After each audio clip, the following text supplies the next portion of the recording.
This week's episode of Market to Market is sponsored in part by Hyatt Regency Trinidad.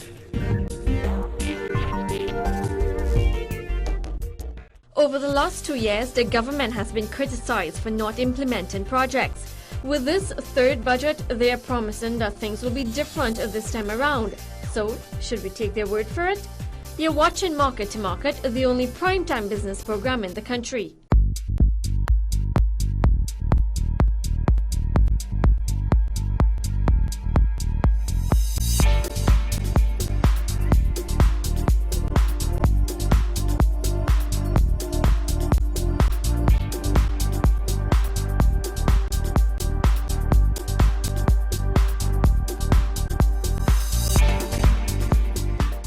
This country's top government ministers discuss what projects they plan to kick off over the next few months. They include Housing Minister Dr. Rudal Munilal, Trade and Industry Minister Vasant Bharat, and Energy Minister Kevin Ramnarayan. But this week's episode is a bit different as the ministers discuss their plans over dinner at the waterfront restaurant at the Hyatt Regency Trinidad.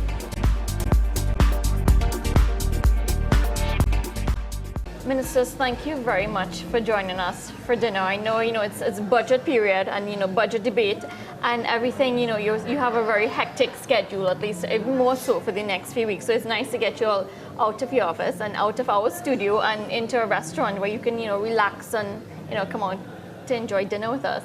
No, thank you for having us, Judy. We do have to stop to eat occasionally, so this is it. Well, looking back at the budget now that Minister Kanhai presented, were you all basically satisfied from what your respective ministries got?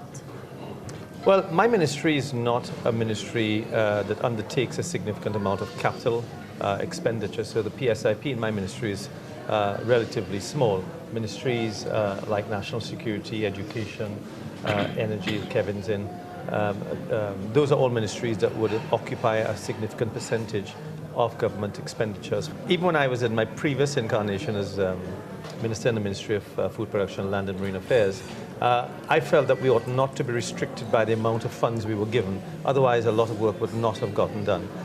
So my perspective now is whatever we've gotten, we'll make do with it. And in fact, I think this government, more so than any other government, has been very focused on how we spend our money, and therefore we get a lot more out of it than previous government. Our ministry has a PSIP allocation of in excess of 400 million TT dollars, and that has specifically to do with a couple projects: the Galeota Port project, the liquid fuel pipeline project, which is the gantry that you see in Caroni, and a couple other small projects, gas station in Roxborough, Tobago, and so on. But the state enterprises have their own capital investment budget, which they will be rolling out in fiscal 2013. Apart from that, I'm fairly satisfied with the allocation. As you know, energy plays a significant role in the preparation of the budget and in the life of the national economy. So we were very intimately involved in the preparation of the budget this year. You said fairly satisfied, not very satisfied. Well, one could never be ecstatic about one's allocation. But there are several positive signs, I think, emerging from this budget. As you know, one of the issues which I'm sure you'll want to speak about is the fuel subsidy.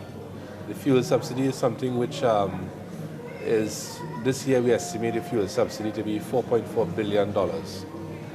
And of that, the oil companies would pick up 0.7 billion of the bill, which means that the government has to pay 3.7 billion TT dollars to subsidize transport fuels to the population. Last finance minister was accused of being too conservative, and sometimes, you all wanted more money, and he said basically, he held on tight to the money, maybe because the country couldn't afford so much at that time. He wanted to control how, things were being spent.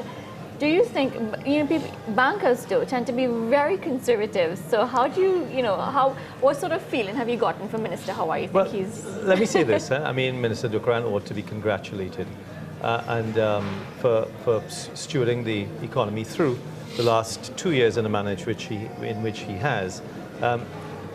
If anyone is looking on this objectively, you're bound to say that this has been a well-managed economy. In fact, despite some of the financial burdens that we inherited, the CLECO issue, the HCU issue, debt to contractors, huge refunds for VAT that was owing. The economy has really come through in flying colors. In fact, we've done a lot better than many other economies that would have been similarly circumstanced because of the global financial crisis. And it's a feat I don't think that many countries in the world can boast of. There's an issue, one of the major criticisms that the government has been faced with over the past 2 years is one of implementation. The last two budgets, we've seen major projects being outlined, good projects. The construction sector would have expected to see some kind of activity there, contractors that is, but that was not the case. Now, why is it different this time around? Why do you think, what sort of assurance can you give to people out there that your respective ministries would start implementing projects this time? And what was the key back? What was your excuse then? Well, I'll say a brief word on that, and then Kevin can join in. In the first year of coming into office, clearly there were a lot of projects that we inherited that we had to determine what to do with. The Brian Lara Stadium as an example, the Scarborough Hospital. There are many that were at certain stages of completion, and you had to make a determination of whether to abandon them or not. But when one considered how much monies had been spent on them, I had a similar example that was not highly publicized, where we had to stop the development of a large number of agricultural parcels of land that was being put into housing.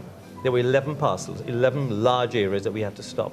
But when we looked at it subsequently, maybe 8-9 months down the road, which would have been already a large part into our first year, we found that in some cases, 80 or 90 or $100 million of taxpayers' money had already been invested.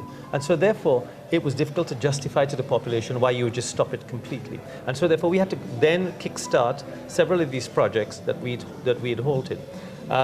So that would account for a lot of why there was a sort of stop-start and sort of anxiousness. We may not have accomplished any mega projects as was done under the PNM, but what we certainly was able to do was to deliver on box drains and on roads, dredging of rivers, the Carney lands, a lot of access roads and ponds. But were and so those on things enough? Looking back now, do you think those things were even enough to stimulate some kind of growth in the economy? Yes, and that's why we're looking at a 1.2% growth rate today, as opposed to what we inherited, which was a minus 3.3%. We are now beginning to get traction with a lot of projects. There were projects which we inherited which were very ineffectively and inefficiently executed. I could think about one particular project the NGC is doing in Tobago, in the Cove Estate, which we basically had to rescue that project. And I could think about projects at Petrotrin, like the GOP project and so on, which are yet to be completed. And we are nearing completion of those projects right now. But I think overall, the Minister touched on the issue of growth. The economy has returned to growth, and there's a growth of 1.2, 1.3%. And I was, being an old researcher, I had to get straight into the review of the economy, one of the supporting documents, and to disaggregate where that growth was really coming from. And by and large, the growth is coming from the non-energy sector at this point in time, which augurs well for the future of Trinidad and Tobago.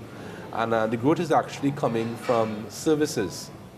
And we believe that there's a school of thought that diversification includes manufacturing, yes, but there's a big role for services to play in this economy. Both of you spoke about the fact that it was difficult to implement new projects over the past 2 years, mainly because you had to do some cleaning up. Do you all think, though, that you communicated this effectively to the country, to stakeholders? Because all they saw is that nothing new was being done to create growth or create jobs or stimulate any kind of activity. Well, I don't think that's altogether true. I mean, they may not have seen large edifices being built. They would not have seen another waterfront. What they would have seen would have been small community projects that were being executed, where we were using community labor, where we were involving communities. I mean, we put down in Ministry of Food Production, Land and Marine Affairs, 11 new fish landing depots across the country. This year, there's another 13 that's going down. 600 ponds, irrigation ponds that never existed before. 400 kilometers of brand new access roads. So we were involving the communities, we were helping certain segments of the community. I agree with you, it's not enough. And that's why we have but remember also we were hamstrung on the basis of where we were coming from. We inherited a budget deficit of $7.5 billion. Minister Hawaii has pledged that by 2016 we will reduce that.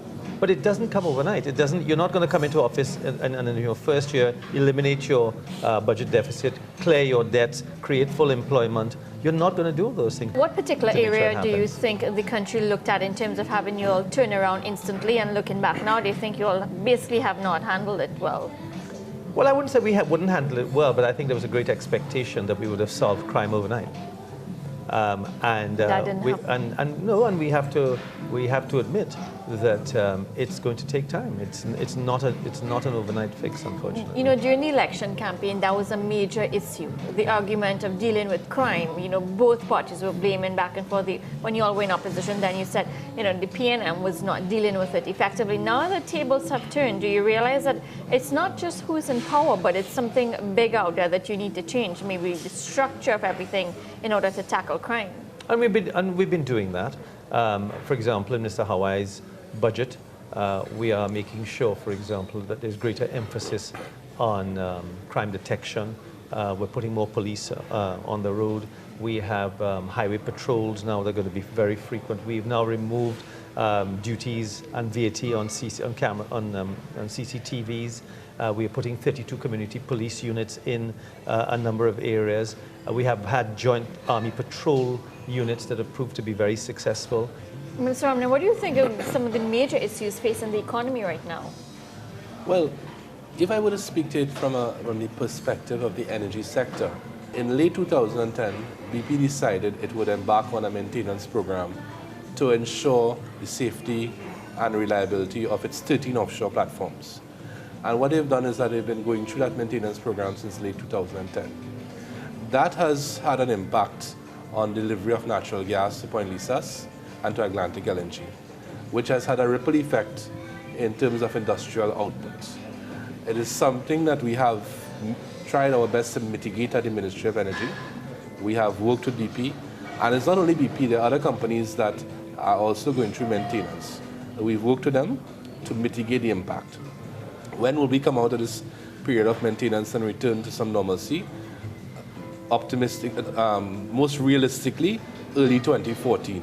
Are you concerned about the gas market, which some say the global gas market is very competitive? You have new players on stream now. Where is Trinidad and Tobago positioned in all of this when you have these international competitors now in the picture? Well, what had happened is that Trinidad's competitive advantage historically in natural gas was based on location and on the cost of gas. We were suppliers of cheap gas. And what has happened in the last 3 to 4 years is that world has changed. And the United States is now awash with natural gas. And in fact, they believe that they have 200 years of reserves in shale. So that we have to understand how the world is changing around us and to adapt. Is there a need to change the gas model in Trinidad? I think there is. Tell me a bit about some of the first projects that your ministries will kick off within the next 3 to 6 months. Minister Barrett, probably start with you. Well, Kevin talked about the non-energy sector, which is the sector Minister Hawaii is projecting significant growth in over the next few years. The major issue there is competitiveness of the sector.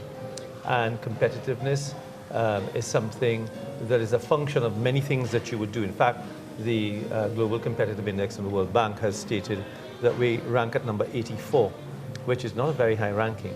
And it comes down to many indicators. One of them is ease of doing business in Trinidad and Tobago. Now, if you're going to attract people to come to Trinidad and Tobago to do business, or even if you're going to attract locals to take the more than $6 billion out of the banking system to put it into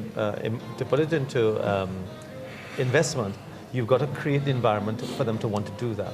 Ease of doing business, we rank at number 68th in the world. And there are many problems with ease of doing business. For example, it takes 43 days to set up a business in Trinidad and Tobago. We've now gone to cabinet and we've now been able to reduce that from 43 days to 3 days. it takes 297 days to get a construction permit in Trinidad and Tobago. And that's all the approvals you require from WASA and TSTT and TNTech and Town and Country.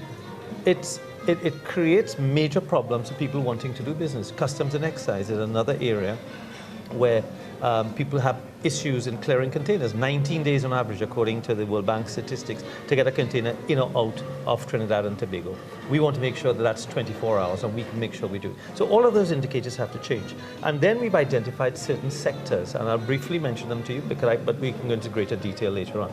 Creative arts, the creative industry sector, the agriculture sector, the financial services sector, the ICT sector, the tourism sector.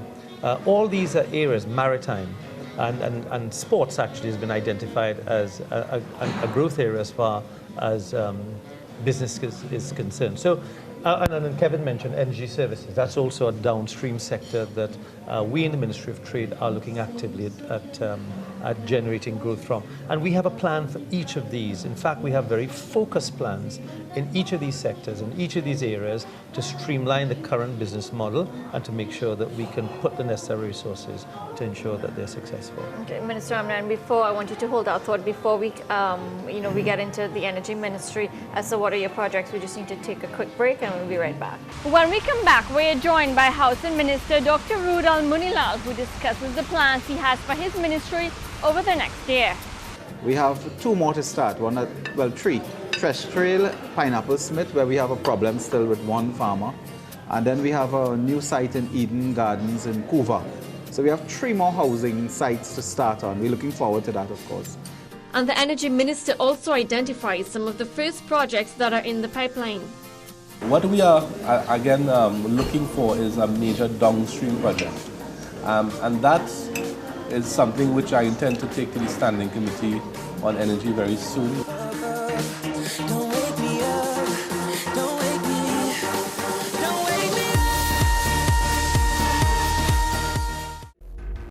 This week's episode of Market to Market is sponsored in part by Hyatt Regency Trinidad.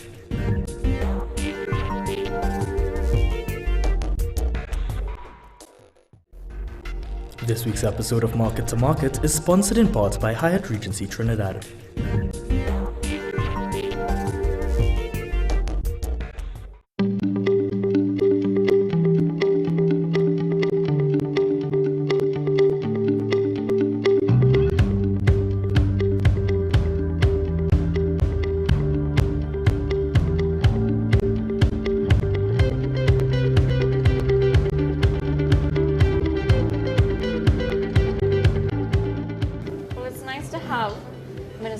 Actually make it. For a minute there, we thought you weren't going to make it after all, Minister Munilal. So it's nice that you made it to dinner with us. Thank you very much for the invitation. I'm happy to be here, albeit late. He hasn't seen the dinner yet. But I'm sure Kevin and Vas have been doing a great job. Yes, and don't worry, you didn't miss out on dinner. We were waiting especially for you. I feel honored. Now, before you came, we were talking about implementation and Sure. what their ideas and what they thought about the budget, and the fact that the criticism over the past 2 years is basically that the government has been criticized for not implementing projects. How would you respond to that, and what would you say to people that this time around ministries would kickstart projects as soon as possible? Well, I think in the first year of really any government, you'll have challenges in terms of implementation, because in the first year of any administration, there's always a period of assessing projects and undertaking a lot of the paperwork. Sometimes, like in our ministry, which is significant, we actually stopped projects because we had to assess, and particularly when you had a lot of payments for contractors and so on. But in the second year, I think the figures would show that the implementation rate was much higher. The PSIP, I think, unless I'm mistaken, it may be well up to 90% or so. So that the implementation was very positive, and in fact, that would have led in some way to the prospect of growth. So that implementation we expect in the next fiscal to intensify. A lot of our projects now are on the runway, particularly the big ones.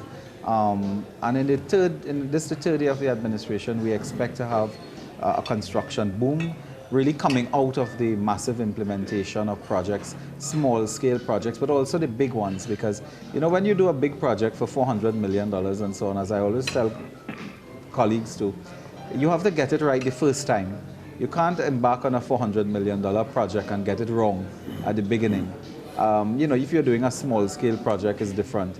So a lot of the big projects, for example, the South Campus of the university, the Children's Hospital, the Chancery Lane is ongoing. The police stations, as you know, 4 police stations are under construction. So the big projects take some time. But in the third year, we anticipate that we will have, I think, optimum implementation of projects. Before we took a break, and just before you came actually, we were discussing some of the first projects that the respective ministries will undertake within the next 3 to 6 months. Minister Munilal, maybe you could tell us what are some of the first things you want to kick off? Well, as soon as the budget is finished, of course, we go through a procedure that will not take long for the transfer of funds. We have currently 3 new housing areas under construction: Union Hall, Princestown, and Egypt in Chaguanas. We have 2 more to start, 3. Fresh Trail, Pineapple Smith, where we have a problem still with 1 farmer. And then we have a new site in Eden Gardens in Couva. So we have 3 more housing sites to start on. We're looking forward to that, of course. We have to accelerate work on the Point Fortin Hospital. Notice the mayor of Point Fortin have been making some noises and so on. So we have to accelerate on the Point Fortin. We have 4 more police stations to begin. In February next year, we begin construction of the Mayaro Fire Station. That's a project that has been talked about for a long time. But we have finished the procedure, tendering and so on. It's open tendering. So we have several significant large projects to kick off. In the EMBD, we have much more land development work to do. The CPEP, of course, continues its work. But the CPEP is now branching over into some small infrastructure projects, environmental upgrade, mitigating flooding, for example. So there's a lot of work to come. And in our sector, housing lands, we expect that we'll contribute in no small measure to the overall goal of the government. We have 2 or 3 very innovative programs announced in the budget.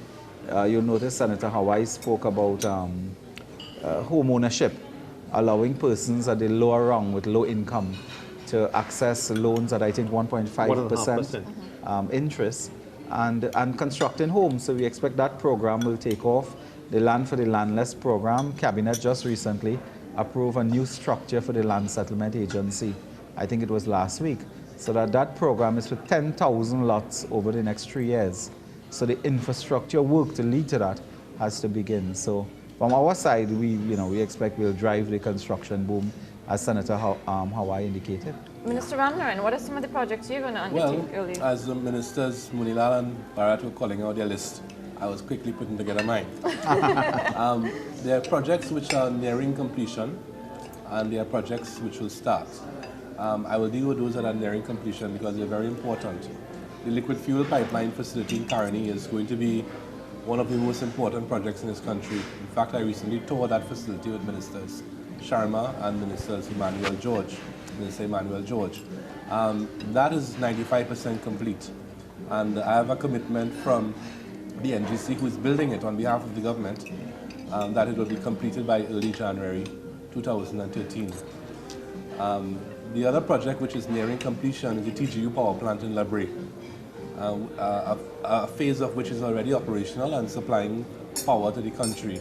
The Galiota port continues, and that will take us into 2014. And there are several other projects that we have earmarked to start. The NGC has long outgrown its head office in Point Lisas, and they intend to build a new head office on the Rivulet Road next to the NEC. And Phoenix Park also intends to build a new head office in that same area. And there are plans for the Ministry of Energy to relocate from San Fernando to that area. So that section of Rivulet Road in the vicinity of the Russian Castle factory area, yeah. And the NEC will become a little commercial, I wouldn't say little, it will become a commercial complex for energy companies. Petrotrin is soon to start a massive revitalization of Trinma, which had been neglected for almost a decade by the previous administration. Trinma is really the crown jewel of Petrotrin, and there's a tremendous amount of oil left in Trinma. The focus of the previous Petrotrin board was on the refinery and the GOP and the GTL project, and you know what happened with those 2 projects. One was grossly cost overrun, the other one was a disaster.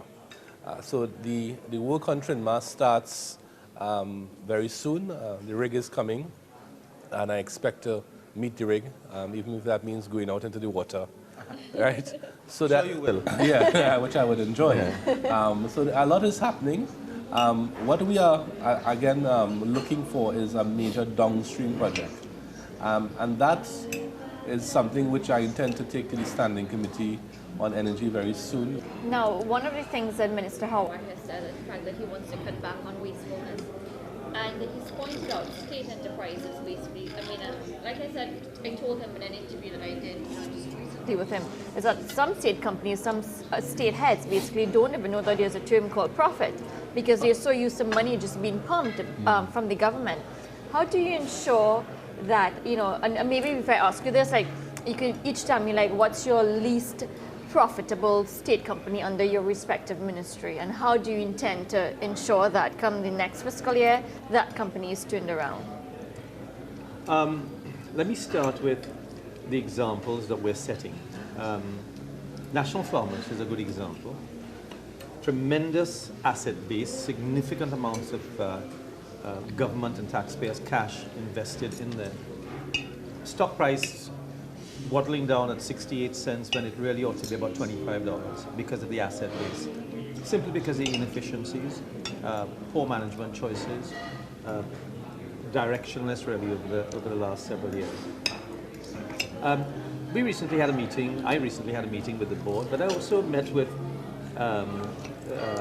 the board with regard to and the management with regard to the negotiations with the union.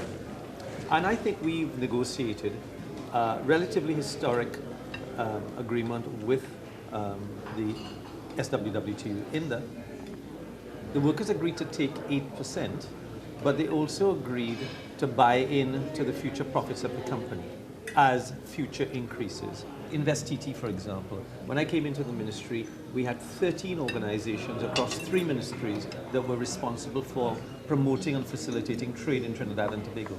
We've now rationalized down to 1. So anybody who comes to Trinidad and Tobago and they want to invest in anything, they must now go to 1 organization. And of course, what that does, we've collapsed 13 boards into one.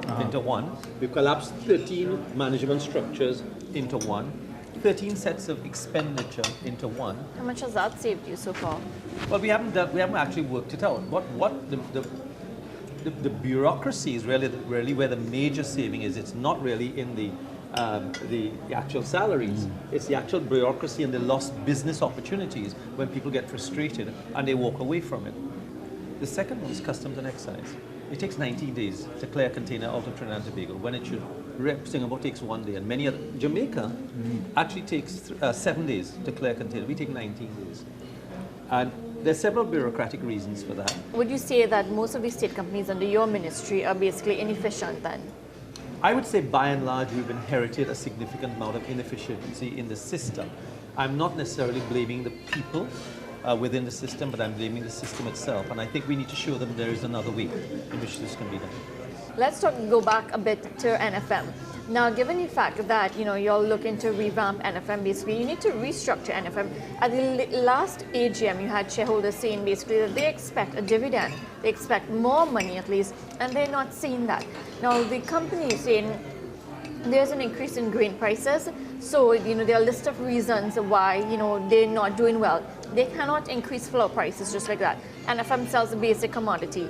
But then, is it a political decision where NFM, in order to run effectively, they need to increase their prices, but maybe the government won't make such a decision? I don't think that anyone would have an issue if prices were increased and they felt comfortable that those prices increased because the organization necessarily needed to increase it. So did you give NFM an ultimatum as to, listen, I want a profitable company in, say, 6 months or a year's time?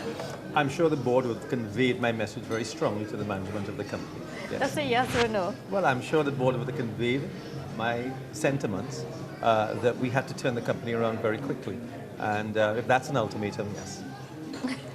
Minister Munila, Yes. let's look at some of the worst performing boards under your ministry. This And what feels do you like think? deja vu. I just feel like... Anyway, But the social sector, as you know, is not a profit-making sector. So we measure by the quality of service, efficiency, and value for money.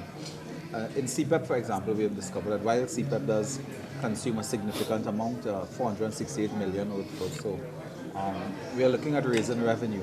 So that the CPEP intends to raise revenue from initially 3 million per year to 6 million, which I think they have raised this year in the 2012. And we are looking at $20 million in revenue just in the next fiscal to raise from doing work for other state enterprises in some cases. We're in discussion with WASA, with NGC, concerning using CPEP workers for their own landscaping and maintenance work. So that we can raise revenue that way. Also in the HDC, we have been able to raise a significant amount of revenue with a very strict policy on the payment of rentals and so on, where, I mean, regrettably, we have had to evict persons from their housing units. But that has led to another change in that people are now paying, they are now paying up outstanding rents, they are getting involved in arrangement with us to pay. So we do get increased revenue from that source. In the other areas, of course, there are more service type operations, so you don't get that. But I think what's important is the efficiency. What we have done, in fact, in a few days, we will open a brand new headquarters of the CPEP in St. Madeleine. Myself, Minister Barrett and others have been working on this for almost a year. The CPEP would pay before $400,000 in rent per month. So every month, $400,000 go in rent. Now, of course, I mean, that's difficult for a company that is not a revenue-generating company, fellas, a profit-making company. So that we looked at this St. Madeleine Caroni administrative complex, so we just took it. We spent some money to upgrade and refurbish and so on. And in October, we are moving into the building. So we save ourselves $400,000 a month. That's how we operate. And you find other ways to generate revenue. So that CPEP, yes, I mean, we will take a significant amount from the public purse, but we must also raise ourselves. And there must be efficiency in how we do that. In the EMBDC as well, there are systems to tighten, systems to ensure that, you know, we don't have cost overruns and so on. So I think once you bring quality service, efficiency and value for money in the social sector, you run a good ship. Have you made it clear to your respective state boards that you expect to see those companies bringing in a profit at the end of their, well, as I said, term? It's difficult in the social sector to speak to profit, but certainly revenue. And we have made it very clear that we need to increase and enhance our capacity to collect revenue, to collect charges in some cases. We do have a problem in the government as a whole with UDCOT in that, you know, UDCOT is owed about $200 million just from other ministries. I mean, several ministries. And from your colleagues, sir? So, I don't think trade and neither energy. There are some other guilty ones, but not trade or energy. You can certainly pay. So, but we owe that, so that I'm looking at collecting, and you know, in a structured way from other ministries and so on, because that's the money we need to Minister develop. Howard has said that this year he wants to cut back on the amount of money allocated to state enterprises. How would that affect your ministry then, if that is the case? Well, there are ways to do it. I mean, there are areas of expenditure which can be reduced. There's no two ways about it. In government, you can. Rental is something you can reduce. Imagine, I just outlined a program where I can ask, Mr. Howard can look to me and say, listen, I give you $20 million less because now you're in a government building. All companies have areas to reduce. It is also in staffing. In some areas there we have a bloated staff. We need to rationalize that a bit. Minister Ramnayan, your turn to tell Well, us here. Where's I wouldn't venture to say that there is a one that is the worst or the least. Or the most inefficient then. Most inefficient. What I would say is that of the state enterprises under me, none of them have to go to the Treasury for any subvention. I'll start off with the NGC. The NGC actually So maybe you pays, could lend their state pays a handsome dividend. That's to why the I stay state. close here. So in the case of the NGC, they're paying a dividend to the Minister of Finance every year. So I'll start off with the NGC.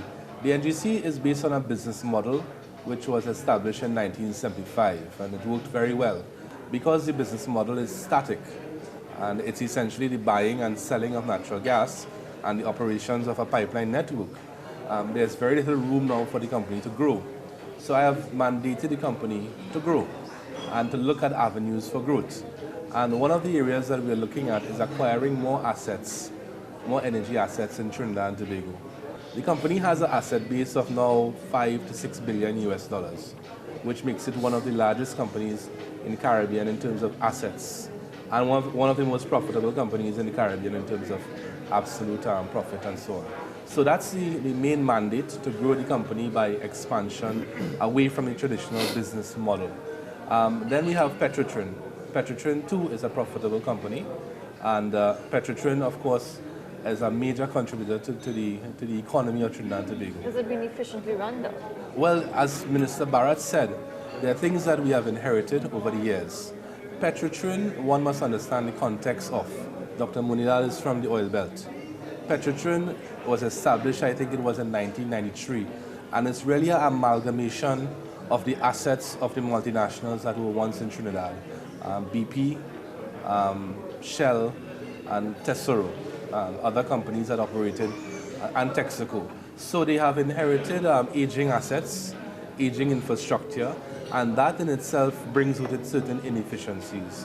What we have mandated the company, one of the things I have done is that I have mandated each company with regard to one specific goal. Of course, they have several priorities, but I've asked them all to think about if they could achieve one thing. At the end of my term, what would that one thing be? And in the case of Petrotrin, they have the lead role to play, the anchor role to play in turning around oil production. Lake Asphalt is a sleeping giant. It's a company whose true potential has never been really realized. We had discussions, Minister of Trade and Industry and myself, about Lake Asphalt. There is a lot of potential to go downstream of asphalt.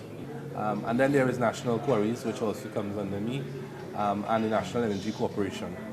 Those are the state enterprises. So I've mandated each one with one major goal, and of course they have other priorities. I'm not sure if you listed the list, the one that's most. I wouldn't want to say That which dreaded question. least. That's a dreaded. All right. The rationale behind it, though, is to send a signal that the government is prepared to tackle the problem of the fuel subsidy, which I think everybody would agree has to be tackled. We are building, but the other thing is we have to fix what we got. We inherited a housing stock of 12,000 housing units, where 10,000 had to be repaired.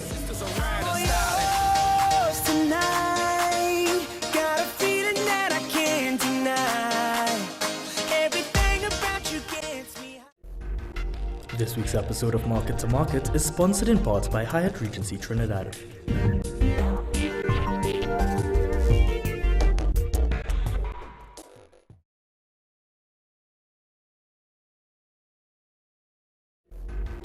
This week's episode of Market to Market is sponsored in part by Hyatt Regency Trinidad.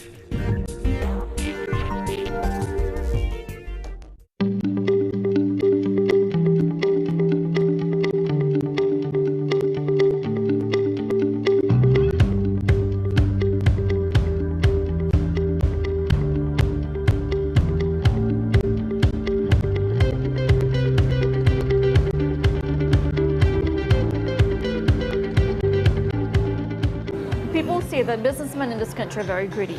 So what benchmark do you have to ensure that once VAT is removed, they won't use an excuse and they won't say, what, we have to increase prices for some reason? The market will regulate itself, and that's the reason why I am incorporating and consulting with all of these major stakeholders. So once the Supermarkets Association themselves agree, and the majority of supermarkets in Trinidad and Tobago are part of the Supermarkets Association, and certainly the large ones, the True Values, the Higher Lows, the Prasad, the Food Kings, the Food Masters, the LBs, they're all part of the Supermarkets Association. And they will regulate internally. And then the market will regulate. If you went to High-Low and the prices were 15% higher than they were at True Value, you wouldn't shop at High-Low. So the consumer, him or herself, will regulate and the market will regulate. So I don't think, and then of course remember we have the Prices Council that are still very active, and their job really is to put out a differential in pricing between supermarkets. So they will alert the country very quickly where these prices have gone up, where these prices have stayed the same and where they've gone down. I also picked up, a certain contradiction in the response to the announcement. The announcement came, I believe, Saturday, the pre-budget rally. And the opposition's first response is that that is deception because the major foods are already zero rated. So that won't go anywhere. Nothing will happen. That is just fooling. And then the same opposition, 24 hours later, say, hello, this will have a big impact on the import bill. So how it will have a big impact if nobody buying that? How will it have an impact if that was not And they started a question, essential food? how will you replace that revenue that you Yeah. lost? Well, you know, clearly, it's a significant part of the revenue stream for government. And if they believe so, it means that it's going to Yeah, then it's significant. It's significant. I had an opportunity to look at the list. And interestingly, there's a lot of very healthy foods. If you think of porridge, oats, you think of yogurt, you think of soya, you think of even sweetener, I mean artificial sweetener. A lot of diabetic persons and so on would use these There's a things. particular drink called Ensure, for example. Yeah, a lot I know of of it, people yeah. use it. It's an I mean, energy. and those are the, so I was protein struck. drink. I was struck that this is really a group of healthy foods. Did you people feel as if they were being misled or something or stuff? Well, I'll tell you what I intend to do. On Thursday, tomorrow evening, I will do what I normally do, go to the supermarket. But I'm going to push around a trolley in a supermarket in San Fernando. And I'm intent on buying only the foods that are now going to be zero rated. Can we come with you on that trip to tape it? I may actually invite a media house. And I'm coming to Parliament with a bill. And I'm going to read out this bill of every single food item I bought, which is not zero rated at this moment. It's not a and then we will put legislative the 15% discount, and I'll show you the savings that I would get. Because I mean, I do a lot of shopping in the supermarket, so I myself look forward to that. Now, let's turn into something more specific to your ministry, Minister Munila. Not a lot of things were said about HDC constructing more houses this year. We haven't seen a lot of houses being built. I mean, last year, although there were incentives for people to build their own homes, what is it? What is the issue with that? What's HDC's role this year? Well, there are two things. First is that we had housing starts for 3,500 housing starts in 3 areas. So we are building. But the other thing is we have to fix what we got. We inherited a housing stock of 12,000 housing units, where 10,000 had to be repaired.